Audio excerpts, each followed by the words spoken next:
nyuma yo kwakirwa n'abantu bose mu byishimo byinshi. Abangaba bari bateraniye ku mbuga ya Mutagatifu Petero Papa Leo wa 14 mu kiniga kigaragara ariko kandi cy'ibyishimo mu rukundo yabasuhuje.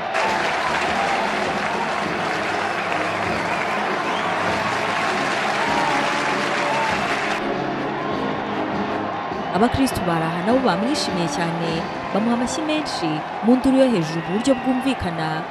Nyuma y'iminota itari mike, abakristo bishimiye kubona papa mushya, bamuhaye umwanya nuko bagezaho ijambo rye rya mbere nk'umushumba mukuru wa Kiliziya Gatolika ku isi.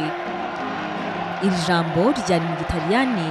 Papa Leo wa 14 ati: La pace sia con tutti voi.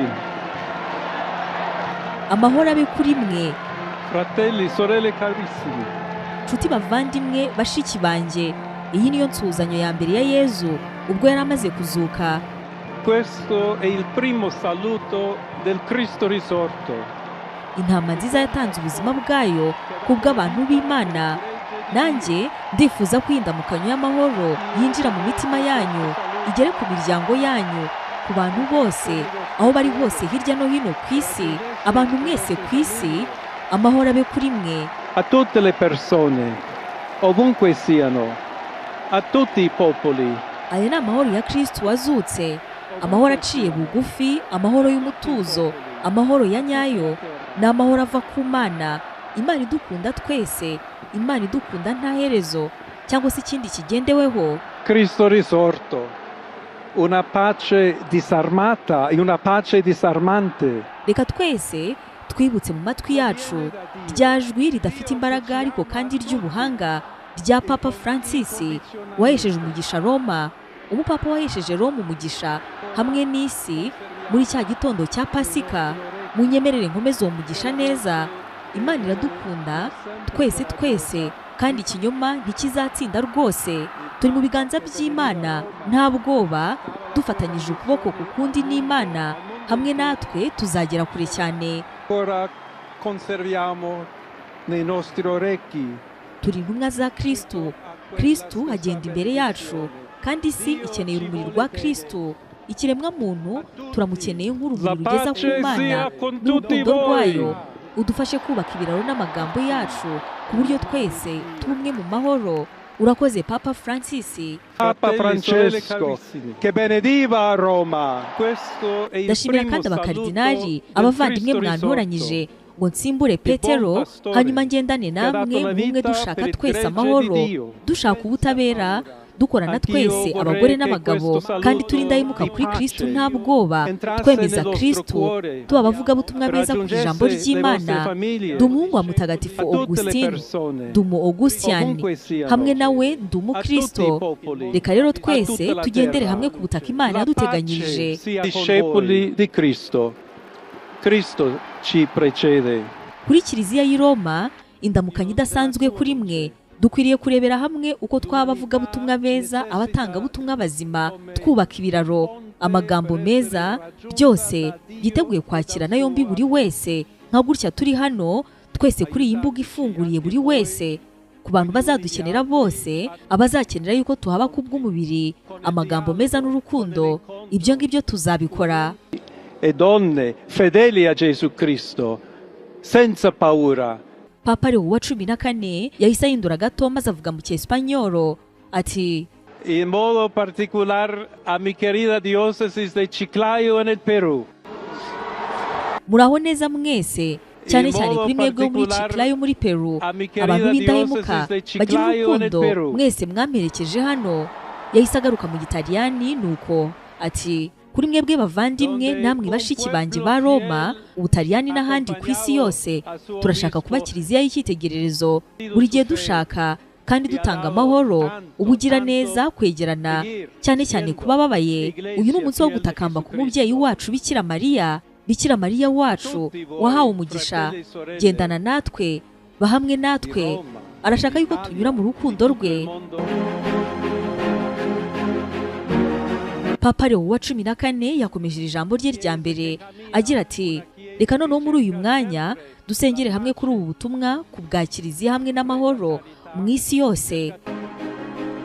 Turasaba impuhwe zawe mubyeyi wacu Bikira Mariya. Ave Maria, piena di grazia. Ujinema uhorana n'Imana, wahebuje abagore bose umugisha, na Yezu umwana wabyaye arasingizwa. Mariya mutagatifu umubyeyi w'Imana, urajya udusabira twebwe abanyabyaha kuri ubu n'igihe tuzapfira. Amen. So nell'ora della nostra morte. Amen.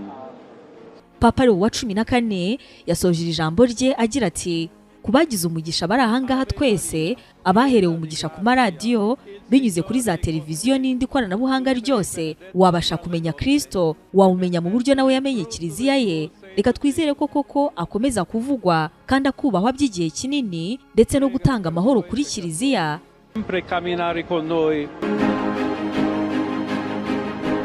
Papa Leo wa 14 niwe munyamerika wa mbere utorewe kuyobora kiliziya gatolika ku isi. Gusa igihe kinini yakimaze muri Peru n'afite inkomoko. Abaye papa wa 267 uyoboye kiliziya gatolika, anaba kandi wa 14 ufashe izina Leo nk'izina ry'ubupapa. Iyi ngiyi ikanaba impamvu yiswe Papa Leo wa 14. Itorwa rya papa mushya iri ngiri ryemejwe n'umwotsi w'umweru wazamutse muri chapelle ya Sistine ahaberaga y'amatora kuva ku itariki 7 z'ukwezi kwa gatanu. Yabonye amajwi ari hejuru ya 89 mu 133 y'abakardinali bari mu matora. Robert Francis Prevost ubu ngubu afite imyaka 69, azagira imyaka 70 mu kwezi kwa 9. Yabaye kardinali muri 2023, aho yamugizwe na Papa Francis yamaze gusimbura unaherutse kwitaba Imana ku itariki 21 z'ukwezi kwa 4 muri 2025. Papa mushya yavukiye Chicago muri leta ya Illinois muri leta zunze ubumwe za Amerika. Sumubyara ni Louis Marius Prevost, we yari afite inkomoko mu Butaliyani no mu Bufaransa, mu gihe nyina ari Mildred Martinez wafite inkomoko muri Espagne. Afite abavandimwe babiri barimo Louis Martin ndetse na John Joseph. Mu mwaka w'1977 nibwo Prevost yinjiye mu muryango witiriwe Mutagatifu Augustine, ari nawe yavugaga mu ijambo rye yuko ari umwana wa Mutagatifu Augustina. Mu mwaka w'1981 yasezeranye bwa nyuma kwiyegurira Imana. Ubwo yari afite imyaka 27, Robert Francis Prevost yagiye i Roma kwiga amategeko ya kiliziya muri kaminuza yitwa Angelicum. Yabaye padiri mu mwaka w'1982. Nyuma y'imyaka 2 aza guhabwa impamyabumenyi y'ibyo yize mu mwaka w'1984. Ahangaha rero yahise yoherezwa mu murimo w'ivugabutumwa muri Peru, igihugu yamazemo igihe kinini. Gusa ariko nyuma yaje kugaruka muri Amerika akora imirimo itandukanye. Mu mwaka w'1988 yasubiye muri Peru, aho yigishaga binjiye mu muryango w'Augustine abategurira kuba abapadiri ndetse no kwiyegurira Imana. Mu mwaka w'1999 Prevost yatorewe kuyobora muri uwo muryango muri Chicago. Kuva muri 2001 kugeza muri 2007 yatorewe kuyobora ku isi yose, aho yabarizwaga i Roma ahari icyicaro gikuru cyawo. Nyuma asoje izo nshingano muri 2013 yaje gusubira muri Chicago mu gutanga umusanzu mu kuyobora mu nzego zitandukanye. Nyuma y'umwaka umwe, Papa Francis wari umaze umwaka atorewe kuyobora kiliziya gatolika ku isi, yagize Prevost umuyobozi w'agateganyo wa diocese ya Chiclayo iherereye muri Peru, ndetse nyuma namugira musenyeri ku itariki 7 z'ukwezi kwa 11 mu mwaka wa 2014. Iki gihe nibwo yagiye mu nshingano. Mu kwezi kwa 12 muri uyu mwaka wa 2014 yasezeraniye kuba musenyeri. Yagizwe musenyeri wa diocese ya Chiclayo byuzuye muri 2015, anabwa inshingano zitandukanye muri kiliziya gatolika muri Peru. Muri 2019 ndetse na 2020 Papa Francis yamujyanye i Roma mu nshingano zitandukanye. Muri uyu mwaka kandi Robert Francis Prevost yatorewe kuba umuyobozi w'agateganyo wa diocese yitwa Callao muri Peru, imirimo yakoze kugeza muri 2021. 2023 Papa Francis yamugize umuyobozi w'ibiro bya Vatikani bishinzwe abepiskopi ku isi, maze nyuma aza no kumugira umuyobozi wa komisiyo y'Vatikani ishinzwe Amerika y'Amajyepfo. Muri uwo mwaka ni nabwo yagizwe kardinali. Mu bijyanye n'ubundi buzima bwe, Papa mushya afite impamyabushobozi y'icyiciro cya 2 cya kaminuza mu bijyanye n'imibare, ino yayikuye muri Villanova University mu mwaka w'1977. Afite kandi impamyabumenyi y'icyiciro cya 3 cya kaminuza mu bijyanye n'iyobokamana yakuye mu ishuri gatolika ry'i Chicago. Byari mu mwaka w'1982. Mu mwaka w'1987 yabonye impamyabumenyi y'ikirenga mu bijyanye n'ubuyobozi, yavanye i Roma. Avuga neza indimi nyinshi zirimo Icyesipanyolo, Icyongereza, Ikilatini, Igitaliyani, Igiportugal, Igifaransa ndetse n'Ikidage. Niwe kardinali wa mbere ukomoka muri Leta Zunze Ubumwe za Amerika utorewe kuyobora Kiliziya Gatolika maze akaba papa. Ibyo ni byashimishije abanyamerika benshi barimo na Perezida Donald Trump wagaragaje ibyishimo nyuma y'uko bitangajwe yuko papa mushya akomoka muri Leta Zunze Ubumwe za Amerika. Perezida Trump abicishije ku mbuga nkoranyambaga ze yagize ati: "Nashimye bikomeye Kardinali Robert Francis Prevost umaze gutorerwa kuba papa. Ni icyubahiro kubona yuko ariwe papa wa mbere w'umunyamerika umaze gutorwa. Mbega ibyishimo, mbega icyubahiro gikomeye ku gihugu cyacu. Niteguye guhura na Papa Leo wa 14, bizaba ari ibihe bidasanzwe." Ngiryo rero ijambo rya mbere rya papa wamaze gutorwa, ndetse n'ibyibanze kandi byihariye wamenya ku mushumba wa Kiliziya Gatolika ku isi yose kuri ubu.